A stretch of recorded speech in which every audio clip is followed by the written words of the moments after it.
Season 1, Episode 3, Where the Roots Might Go. The morning after waffles arrives soft and slow, like the porch itself is exhaling. There's a particular quality to the air after a night like that, after something gives way.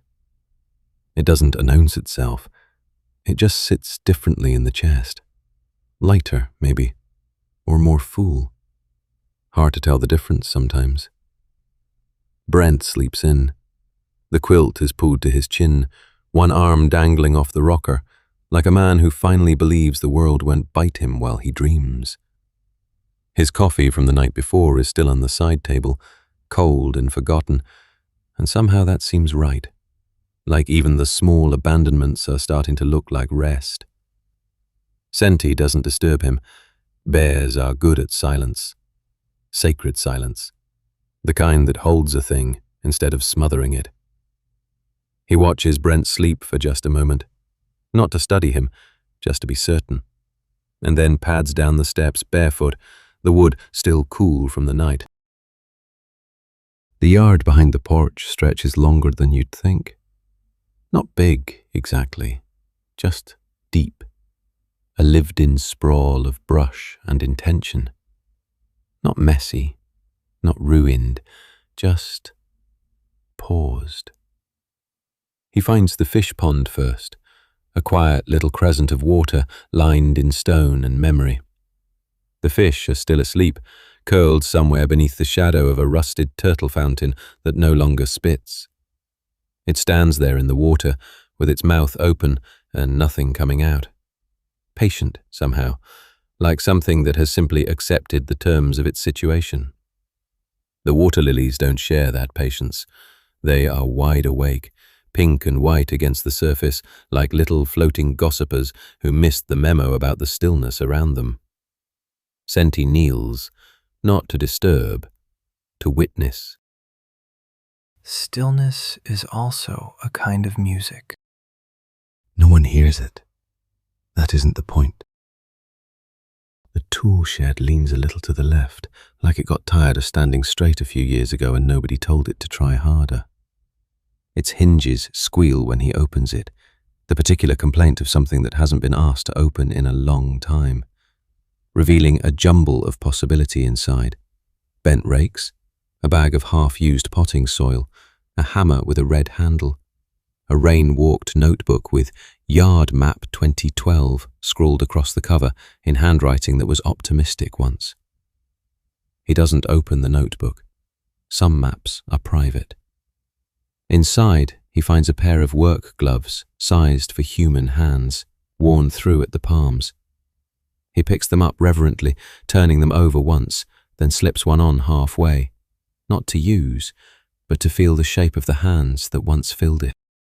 He holds that for a moment, then removes it gently, folds the pair together and sets them back exactly where he found them, as if returning a story to its shelf.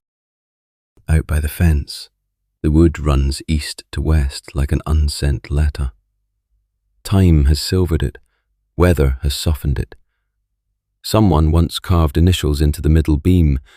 The first letter still looks like a B. The second has been blurred by years into almost nothing.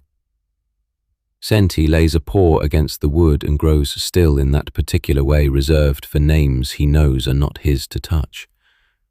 He doesn't try to read it. He doesn't reach for the grief behind it. He just holds quiet space around it. The way you stand at the edge of a field that belongs to someone else and simply acknowledge that it's there. He removes his paw. He stands there a moment longer, then turns back toward the house. Later, Brent stumbles out onto the porch with coffee in hand, hair waging a quiet rebellion. You vanished. Thought maybe you got a better offer. I was just meeting the neighbors. They dead or botanical? Mostly chlorophyll-based, though the lilies might be whispering secrets. Brent chuckles, then squints into the yard. You really saw all that already? I look with more than eyes. There's a pause there, gentle but carrying more than it says. Senti steps closer, wiping a little pond mud from his paw. May I ask something? Of course. Would it be all right if I made a few improvements? Nothing drastic, just flowers, maybe a tree. That a metaphor, or are you actually planting things? Both, but in this case, actual dirt, actual roots. Brent looks back out at the yard. I haven't planted anything since. The sentence trails off. Not forgotten. Left there on purpose. Senti doesn't reach for it. He just stands beside him in the morning light. Then maybe it's time to let something grow that doesn't hurt. Later, he marks off a small square of earth near the fence. He doesn't dig yet. Just stands there for a while, with one paw resting on the soil, as if listening for whether the ground is ready to be asked. Brent watches from the porch with his coffee cooling in his lap. No one speaks for a while. The birds have that covered, and somewhere behind them, faint but certain, comes the sound of water beginning again. The old turtle fountain, trickling like it never quite agreed to be finished. Brent sits with that sound longer than he means to. He used to think healing would look bigger when it came, more obvious, some grand repair, some clean forgetting. But the yard behind him had been quiet for years, and here it was anyway, waiting. A square of earth marked off near the fence. A turtle fountain finding its voice again. A bear who asked before he planted anything at all. Maybe that was how some things started, not with a fix, with room. And for the first time in longer than he can name, Brent finds himself looking at the far edge of the fence and wondering not what happened there, but what might still grow.